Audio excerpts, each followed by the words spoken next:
అత్యాధునిక labs, international collaborations, advanced placements. మీ dream career ని రీచ్ అవ్వడానికి మీ best choice Godavari global university.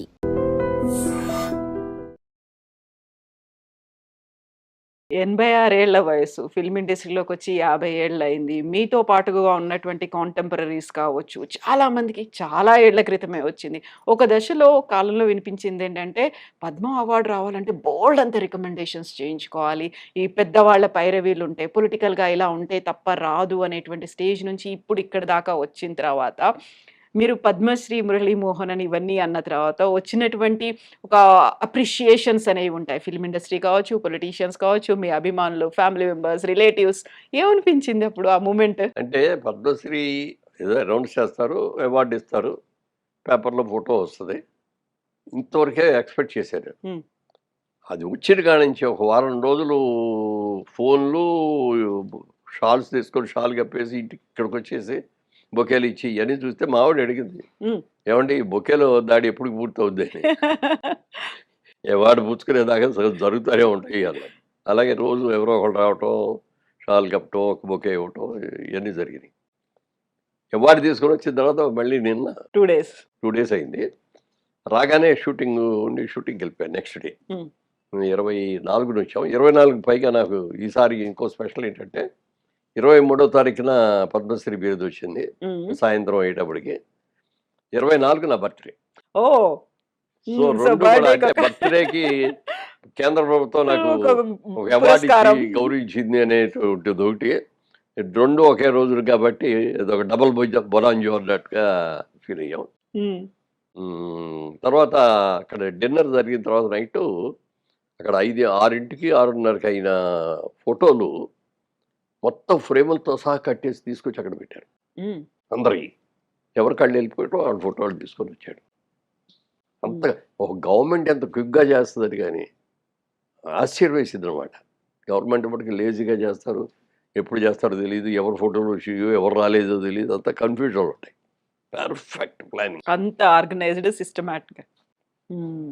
So, ఇన్నేళ్ల ఫిల్మ్ ఇండస్ట్రీలో ఇవన్నీ చూసిన తర్వాత, మురళీమోహన్ అంటే ఒక సాఫ్ట్ పర్సన్ అనేది ఉంటుంది. మురళీమోహన్ అంటే ఒక పోలీసులు ఎలా ఎంక్వైరీలో ఒక క్లీన్ చిట్ ఇచ్చారో, అలాంటి క్లీన్ చిట్ ఇవన్నీ ఉన్నాయి. మీరు వెరీ ఫస్ట్ టైమ్ ఒక షూటింగ్ కోసం వెళ్ళినప్పుడు వచ్చినటువంటి ఒక అప్లాజ్, అప్రిషియేషన్ ఇవన్నీ చూసిన తర్వాత మళ్ళీ ఒక ఎనర్జీ లాంటిది వచ్చి ఉంటుంది కదా! డెఫినెట్గా ఇట్స్ ఎనర్జీ నిజంగా.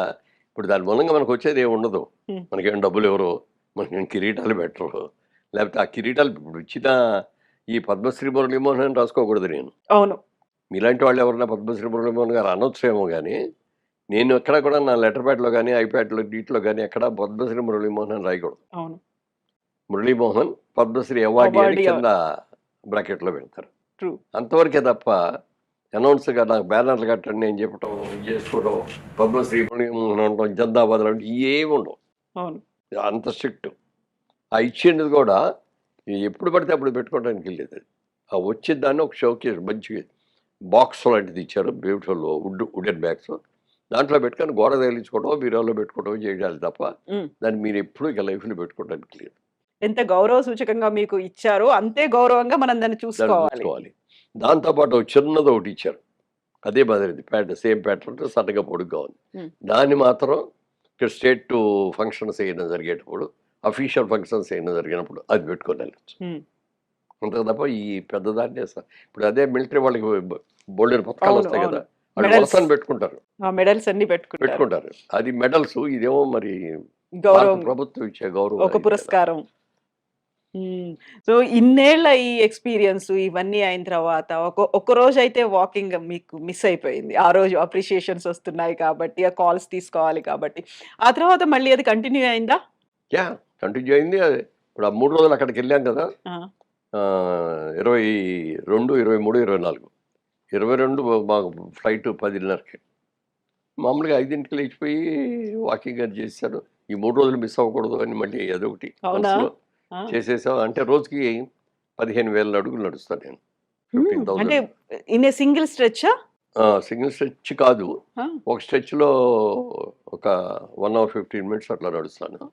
తర్వాత మధ్యలో గ్యాప్ వస్తది. భోంచేసిన తర్వాత ఒక 20 నిమిషాలు నడుస్తాను ఇంట్లోనే. మళ్ళీ అలాగే ఈవినింగ్ ఒక సెషన్ మళ్ళీ వాకింగ్. నైట్ పడుకోబోయే ముందు స్కోర్ చూసుకొని ఏమైనా తక్కువ ఉంటే మళ్ళీ అప్పుడు పడుకోబోయే దాన్ని కంప్లీట్ ఆ గ్యాప్ ఫిల్ 15 చేసుకొని ఫిల్ అవ్వాలి. అట్లా ఆ రోజున ఫ్లైట్కి ఎక్కే ముందే పూర్తి చేసేసి 15 వేలు వెళ్ళిపోయాం. నెక్స్ట్ డే యాక్చువల్గా ఈ అవార్డు ఇచ్చే రోజు రిహార్సల్స్ ఇవన్నీ ఉన్నాయి కదా, ఎక్కువ నడవటానికి కుదరలా. అక్కడికి ఉన్నంతలో నడిచాను. మళ్ళీ తిరిగి వచ్చిన తర్వాత మళ్ళీ నైట్ డిన్నర్ అయ్యేటప్పుడు 11 అయింది. అప్పుడు కూడా మనం కొంచెం నడిచి అంత నడవలేదు, కానీ 7,000 8,000 నడవగలిగాను. మూడో రోజు మళ్ళీ అంత నడిచాను. మళ్ళీ 15,000 చేశారు. కంపెన్సేట్ చేయాలి నెక్స్ట్ డే, అయ్యో నిన్న మిస్ అయింది కదా, ఉంటుంది. అలాంటి ఉంటుందా? చేస్తా, స్కోర్ చేస్తా ఉంటాం. ఒక రోజు 20,000 కూడా నడవాల్సి వస్తాయి. ఓ ఓ రోజు షూటింగ్ ఉంటుంది, పొద్దున్నే వెళ్ళిపోతాం. ఆ రోజు వాకింగ్ చేయటం కుదరదు. సాయంత్రం వచ్చిన తర్వాత లేకపోతే పడుకోబోయే ముందు కొంత చేయటం, లేకపోతే నెక్స్ట్ డే 2 రోజుల తర్వాత ఎప్పుడైనా వీక్లో చూసుకుంటే 15,000 యావరేజ్గా రావాలి. అందుకని ఒక్కోసారి ఎక్కువ చేయాల్సి వస్తాయి, ఒక్కోసారి తక్కువ చేయాల్సి వస్తాయి. యూజువల్ గా డాక్టర్స్ చెప్పేది 10,000 అడుగులు చాలు అంటారు, దాన్ని మించి Exactly. చేస్తున్నారు ఎందుకలా? అంతకుముందు నేను 20,000 నడిచేవాడిని. ఎందుకు 20,000 నడిచేవాడిని అంటే, ఎర్లీ ఏజ్లో ఎక్సర్సైజ్ చేస్తే బాడీ తగ్గటం అవన్నీ కూడా పర్ఫెక్ట్గా దొరుకుతాయి. బాగా ఎక్కువ పరిగెడతారు, జాగింగ్ చేస్తారు ఇవన్నీ. నేను ఆ రోజుల్లో కూడా నడిచేవాడిని, అప్పుడప్పుడు జాగింగ్ చేసేవాడిని, స్విమ్మింగ్ చేసేవాడిని, నేను లేకపోతే ఏదైనా హార్స్ రైడింగ్ లాంటిది చేసేవాడిని. అప్పట్లో ఈ జిమ్లో ఇవన్నీ లేవు మేము వచ్చిన కొత్తలో. ఆ రోజుల్లో ఎన్టీ రామారావు, నాగేశ్వరరావు అయితే, నాగేశ్వరరావు గారు ఎప్పుడు నడకే. ఎన్టీ రామారావు గారు ఏం చేసేవారంటే తెల్లవారుజామున లెగుస్తారు. ఆయన 3:30 లేచిపోతారు. లేచిపోయి కాలకృత్యాలు తీసుకొని ఇక అక్కడ ఎక్సర్సైజ్ చేయాలి కదా, ఆయన ఇంటి ముందు ఒక లారీ ఇసుక అన్లోడ్ చేసి ఉంటుంది. ఎప్పుడు ఇప్పుడు ఒక పార పుచ్చుకుంటారు, మామూలు ఇట్లా పెద్ద ఈ కాకుండా పార ఇట్లా ఒంగోని ఇట్లా వంగి. పోయారన్నమాట. అక్కడికి వెళ్ళి ఆ ఇసుక అంతా ఇటు దోస్తారు మొత్తం. ఈ లారీ లోడ్ ఇటు మొత్తం వస్తారు. మళ్ళీ అయిన తర్వాత ఇది తీసి మళ్ళీ ఇటు పోతారు. దట్ ఈస్ అదే రోజు రోజు అది ఆయన ఎక్సర్సైజ్. బాగుంది, చాలా బాగుంది. ఎందుకంటే ఇప్పుడు ఎంతమంది అభిమానించారు, 9 అభిమానులు వస్తున్నారంటే అది నిలబెట్టుకోవాలంటే మేము కూడా కొన్ని సాక్రిఫైస్ చేయాలి. అవును కదా. ఏది పడితే ఎత్తాను, లిమిటెడ్ ఫుడ్, వీలైనంత వరకు హౌస్ ఫుడ్, స్వీట్స్ దగ్గరికి రానేమో, ప్రాక్టీస్. అది వాకింగ్ చేస్తారా, జిమ్కి వెళ్ళి చేస్తారా, ఏం చేస్తారు, అది ఆ బాడీ కాపాడుకోవాలి, పొట్ట పెరగకూడదు. నాకు అప్పుడప్పుడు అనిపిస్తుంది, కొంతమంది అంటారు మురళీమోహన్ గారు మిమ్మల్ని చూస్తే మాకు చాలా ఇన్స్పిరేషన్ అండి, మేము కూడా మీలాగే చేస్తామండి అని చెప్తున్నప్పుడు మనసులో సంతోషం ఉంటుంది. లోపల అనుకుంటాం దీనికోసమే ఎంత కష్టపడుతున్నాం, నీకేం తెలుసు బాబు అంటాం. మా కష్టం ఏం తెలుసు. మీరు ఏం తింటారు సార్ అంటారు. మీరు అందరూ ఏం తింటారు, నేను అదే తింటాను, కాకపోతే లిమిట్గా తింటున్నా, ఏమి తింటున్నామో తెలుసుకొని ఎంత తినాలో తెలుసుకొని అంత కరెక్ట్గా ఉంటాం. మార్నింగ్ బ్రేక్ఫాస్ట్ అది పెట్టే ఉంటుంది అనుకోండి, మామూలుగా ఇడ్లీలు దోశలు ఇవన్నీ తింటాం కదా, ఏం తిన్నాను నేను.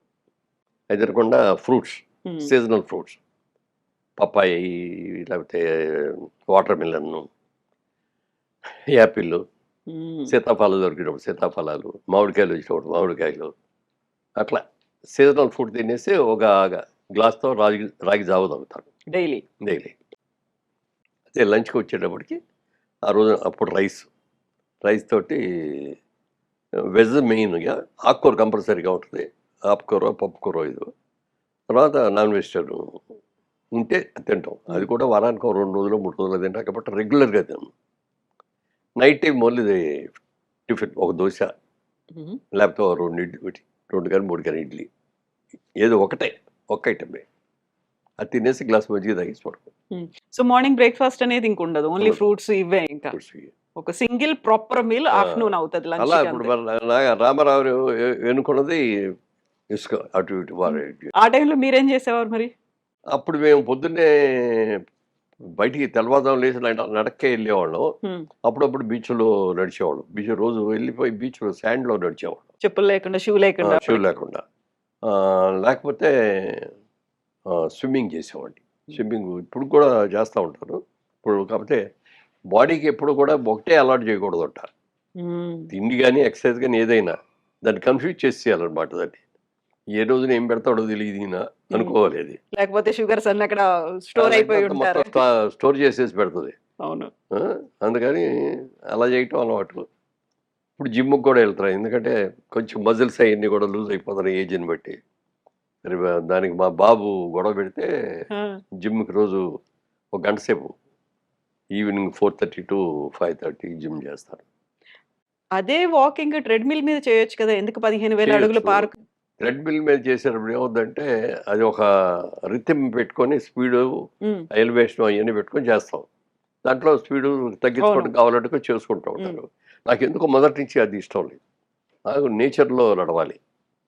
మనం వచ్చిన స్పీడ్‌లో మనం నడవాలి. ఒకసారి నడుస్తాం స్పీడ్‌గా, ఒకసారి కాసేపు పరిగెడతాం. కూర్చోవాలనిపిస్తుంది. అందుకని అట్లా నాకు ఆ ఫ్రెష్ ఎయిర్‌లో తెల్లవారుజామునంటే బావుంటది. హ్మ్. అందుకని ఎప్పుడు కూడా నేను ఎక్కడికెళ్ళినా కూడా అమెరికా వెళ్ళామనుకోండి, రోడ్లు గీడ్లు మరి గబుక్కన మిస్ అయితే మనం రాలేము. అందుకని ఎటు వెళ్తున్నాం, లెఫ్ట్ ఎక్కడ తిరుగుతున్నాం, రైట్ వెళ్తున్నాం ఇయన్నీ చూసుకొని హ్మ్. దాని ప్రకారం ఒక మ్యాప్ ఏదైనా పెట్టుకుంటారా మొబైల్‌లో? ఏం లేదు మొబైల్‌లో పెట్టుకోవడం. హ్మ్.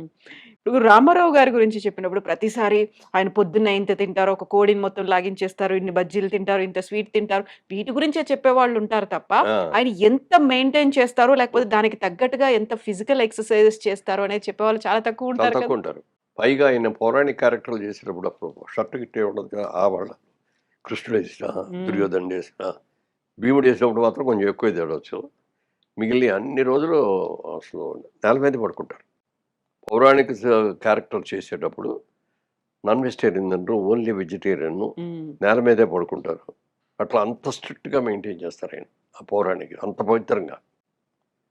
మరి ఇయన్నీ కూడా క్రమశిక్షణతో ఉండాలి. నేను కూడా రోజు చేసిన తర్వాత ఫోటోలు అదే అద్దంలో చూసుకుంటాం కదా! ఇది చేసుకునేటప్పుడు, బట్టలేసుకున్నప్పుడు చూసుకుంటాం. చూసుకున్నప్పుడు బాగుందనుకో అనుకున్నట్టుగా అనుకోని బాడీ గీడీ అన్నీ బాగుంటాయి. ముద్దొస్తున్నావోయ్ మోడేమో అనుకోని నన్ను నేనే ప్రతిరోజు అనుకుంటారా? ఆ! ప్రతిరోజు అనుకోకపోయినా అప్పుడప్పుడు అనుకుంటాం.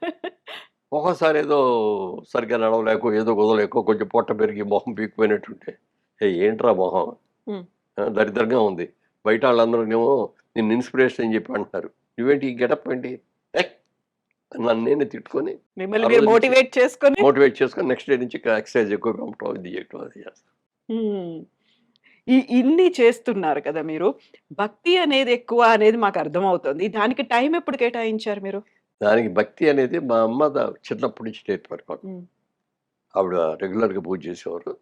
నిద్రపోయేటప్పుడు ఎలా దేవుడికి కాళ్ళు కట్టుకొనొచ్చి మంచం మీద పడుకొని కూర్చొని ఏం దండం పెట్టుకోవాలి, ఎలా అనుకోవాలి, తెల్లవారుజామున లేవగానే ఏమనుకోవాలి, ఎలా పూజ చేసుకోవాలి, దేవుడి దగ్గరికెళ్ళి దండం పెట్టుకొని మిగిలిన ఎట్లా ఎళ్ళాలి, ఇయన్నీ ఆవిడ నేర్పారు. ఆ నేర్పిన తర్వాత చదువుకునే రోజుల్లో కూడా దేవుడి దగ్గరికెళ్ళటం, దండం పెట్టుకోవడం, పరీక్షలకెళ్ళేటప్పుడు దండం పెట్టుకోవడం, అప్పుడప్పుడు గుడికెళ్ళటం, గుడి నుంచి రావటం అంతవరకే. హ్మ్. రెగ్యులర్‌గా కూర్చొని పూజ చేయటం అనేది మాత్రం నేను బిజినెస్‌లో దిగిన తర్వాత విజయవాడలో హ్మ్. బిజినెస్. అప్పటి నుంచి రోజు మరి 10 నిమిషాలు పూజ, 20 నిమిషాలు పూజ, 30 నిమిషాలు, అరగంట, గంట, గంట లెవెల్ దాకా పెరిగిందనమాట అది. ఇప్పుడు ఇప్పుడు కూడా తెల్లవారుజామున 6కి వాకింగ్. ఫ్లైట్‌కెళ్ళాలంటే హ్మ్. 6కి ఫ్లైట్‌కెళ్ళాలంటే అక్కడ 5కల్లా అక్కడ ఉండాలి కదా! అంటే అవును. 4, 4:30కో బయలుదేరాలి. అందుకని 3కి నిద్రలేసి స్నానం చేసి పూజ చేసుకొని అప్పుడెళ్తా హ్మ్. ఇప్పటికి. అలాగే అయ్యప్ప స్వామి మాలేసుకుంటాను ఎవ్రీ ఇయర్. ఎవ్రీ ఇయర్ ఆ! యేసుకుంటారు. ఇప్పటికి 38 సంవత్సరాలుగా వేసుకుంటున్నా. కంపల్సరీగా డిసెంబర్ రాగానే ఆ నల్ల బట్టలేసుకోవటం, చెప్పులు లేకుండా ఉండటం, శాకాహారం, ఒంటిపూట భోజనం, అప్పుడు కిందే నేల మీద పడుకుంటారు. పడుకోవటం హ్మ్. అయన్నీ స్ట్రిక్ట్‌గా పాలిస్తాను. హ్మ్. అలాగే దేవుడు ఉన్నాడు, లేడు అని కొంతమంది చర్చలు ఆర్గ్యుమెంట్స్ జరుగుతాయిగా. ఉంటాయి. ఉన్నాడు, లేడు అనే వాళ్ళందరూ కూడా ఒక రోజున అడిగాడు నన్ను ఒకాయన. హ్మ్. "మురళీమోహన్ గారు మీకు బాగా భక్తి ఎక్కువ కదా?" "అవునండి" అన్నా. "రోజు పూజ చేస్తారా?" అన్నాడు. హ్మ్. "చేస్తానండి" అన్నా. "మీకు దేవుడు ఎప్పుడన్నా కనపడ్డాడా?" అన్నాడు. "కనపడ్డాడండి." "నాకు చూపిస్తారా?" అన్నాడు. "మీకు నిజంగా చూడాలనుంటే చూపిస్తానండి." "నాకు నిజంగానే చూడాలండి" అని. నేను కొన్ని ప్రశ్నలు అడిగితే ఆ ప్రశ్నలకు సమాధానం కరెక్ట్‌గా చెప్తే చూపిస్తాను. "అడగండి సార్" అన్నాడు. "మీకు కరెంట్ అంటే ఏంటో తెలుసా?" అన్నా. "కరెంట్ తెలియని వాళ్ళు ఎవరు ఉంటారు? ఇంట్లో ఉండదు." "దేనికి ఉపయోగిస్తారు దాన్ని?" "స్విచ్ చేస్తే లైట్ వెలుగుద్దండి. ఏసీ ఇది వస్తది. మైక్ అయితే సౌండ్ సౌండ్ వస్తది" వస్తుంది. అన్నాడు. "కరెక్ట్ కదా! ఆ! మీకు బాగా తెలుసు కదా కరెంట్ గురించి?" "తెలుసండి." "అది ఎలా ఉంటదండి? ద్రవ పదార్థమా? ఘన పదార్థమా? తియ్యగా ఉంటదా? కారంగా ఉంటదా? గట్టిగా ఉంటదా? మెత్తగా ఉంటదా? ఎలా ఉంటది చెప్పండి" అన్నా. "మీరు అట్లా అడిగితే ఏం చెప్తామండి కరెంట్ ఉంది. కరెంట్ ఉందని తెలుసు, ఇట్లా తెలుసు. కానీ అది ఎలా ఉంటదని తెలీదు కదా! దేవుడు కూడా ఉన్నాడు. హ్మ్. దేవుడు ఎలా ఉన్నాడనేది ఎవరికీ తెలీదు. మనం ఎవరం చూడలా. కానీ మన పెద్దలు మనకందరికి కూడా కొన్ని ఫోటోలు ఒక ఆకృతి. దేవుడు అనే దానికి ఒక పేరు, దానికి ఒక ఆకృతి ఇచ్చాడు. ఇప్పుడు కొన్ని చోట్లుంటాయి. ఆహ్, బహామో ఏదో అంటారండి. సికింద్రాబాద్లో మన చికాగోలో తీసుకెళ్ళారు. బహామా టెంపుల్ అనేది ఒక పేరు, మర్చిపోయాను ఇప్పుడు. ఆ టెంపుల్లో ఏం ఉండదు, లోపలికి వెళ్తే పెద్ద హాల్ ఉంటుంది, ప్రేయర్ హాల్ లాగా.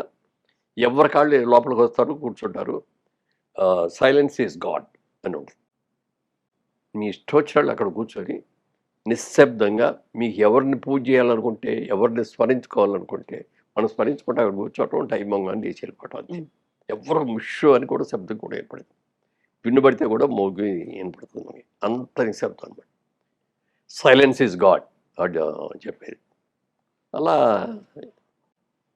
కరెంట్ ఉందని తెలుసు, కానీ కరెంట్ ఎలా ఉందో నువ్వు చెప్పలేదు అంటే మరి దేవుడు ఉన్నాడు అంటే ఎందుకు నమ్మవు? దేవుడు ఉన్నాడు, నీ కనపడినంత మాత్రం చేత దేవుడు లేడు అని అంటానికి లేదు. నువ్వు దేవుడి మీద భక్తి పెట్టుకొని నిగ్రహంగా నిశ్శబ్దంగా నువ్వు చూడు, నీకు తెలుసు దేవుడు ఉన్నాడో లేదు అని చెప్పాను. చెప్పిన తర్వాత ఇంకోటి ఏదో అన్నాడు, మీ ఫాదర్ ఉన్నారా అని అడిగాను. లేరండి, చనిపోయారండి అన్నాడు. మీ ఫాదర్ ఫోటో మీ దగ్గర ఉందా అన్నాడు. ఉందండి అని చెప్పి పర్సులో తీసి చూపించాడు. నన్ను అక్కడ పెట్టి దాని మీద ఉమ్మేయండి ఒకసారి అన్న. ఏంటండి నాన్నగారి మీద ఉమ్మేయమంటారు అన్నాడు. అంత కోపం వచ్చింది. ఏమంటే అది కాగితమే కదా, మీ నాన్న కాదు కదా, మీ నాన్న చచ్చిపోయారు లేరు, అక్కడ కాగితమే కదా, చింపే సాతలు పారేయండి అన్న. ఎవరండి అన్నాడు. అంటే నువ్వు అందులో మీ నాన్న చూస్తున్నావు కదా నువ్వు, అలాగే దేవుడిని ఎందుకు చూడు, ఫోటోలో ఉన్న దేవుడిని నువ్వు చూసుకోవచ్చు కదా. దేవుడు ఉన్నాడు. తర్వాత వీటన్నిటికంటే కూడా మించింది కూడా అన్నాను. మిగిలిన వాళ్ళందరూ దేవుళ్ళు ఉన్నా లేదు ఇది అని అన్నా, మనకి పంచిపోతాలు దేవుళ్ళు ఎదురుగా కనిపిస్తున్నాయి, ఎదురుకుండా కనిపిస్తున్నాయి. భూమి, ఆకాశం, నిప్పు, నీరు అన్నీ ఉన్నాయి. ఇందులో ఏ ఒక్కటి సరిగ్గా ఉండకపోయినా భూమి అలా తన చుట్టూ దాన్ని చుట్టూ తిరుగుతూ ఉంటుంది కదా, అలా అందరికి ఒకసారి ఫినిష్. మొత్తం వెనుజులాలో ఏమైంది ఇప్పుడు, ఒక నిమిషంలో 2 సార్లు వచ్చిందంటే 2 సార్లు వచ్చేదానికి 50,000 మంది కనపట్టలేదు, ఎంతమంది చచ్చిపోయారో తెలియదు. ఇప్పుడు 1,000 మంది ఐడెంటిఫై చేసిన సవాలు. అలా భూమి కంపించినా మనం తట్టుకోలేము. సముద్రం పొంగిందనుకోండి మొత్తం మటాష్. అలాగే గాలి, ఇవాళ రెస్ట్ తీసుకుందాంలే అని చెప్పి గాలి రావడం మానేస్తుంది. ఎంతసేపు ఉంటావు నువ్వు, గాలి పీల్చుకుంటే ఎంతసేపు ఉండగలవు, చచ్చిపోతాం. అలాగే ప్రతిదీ. అలాగే సూర్యుడు, ఒక్కరోజు రోజు వస్తున్నాను కదా, ఒక రోజు 4 రోజులు రెస్ట్ తీసుకుంటాను అన్న, కానీ సూర్యుడు రాలేదనుకోండి అసలు ఏమైపోద్ది. అసలు సూర్యుడు అనేది రాబట్టి, ఆ హీట్ ఉండబట్టి మనకు ఇలా కూర్చోగలుగుతాం. సూర్యుడు లేదు ఈ 2 రోజులు అసలు గడ్డగట్టేస్తాం మనం. అందుకని సూర్యుడు నీ ప్రత్యక్ష దేవలే కదా, వీళ్ళు లేవని అనలేవు కదా, నువ్వు రోజు సూర్యుడి దండం పెట్టుకుపోని అని చెప్పాక అప్పుడు బాగా చెప్పారు సార్. నేను కూడా రేపు నుంచి దండం పెట్టుకుంటానండి. మార్చేశారు ఆయన్ని, మార్చేసాం. అలాగే రకరకాల incidents. And for more videos, Please subscribe to iDream. Please subscribe to iDream. Please subscribe iDream. And please subscribe to iDream.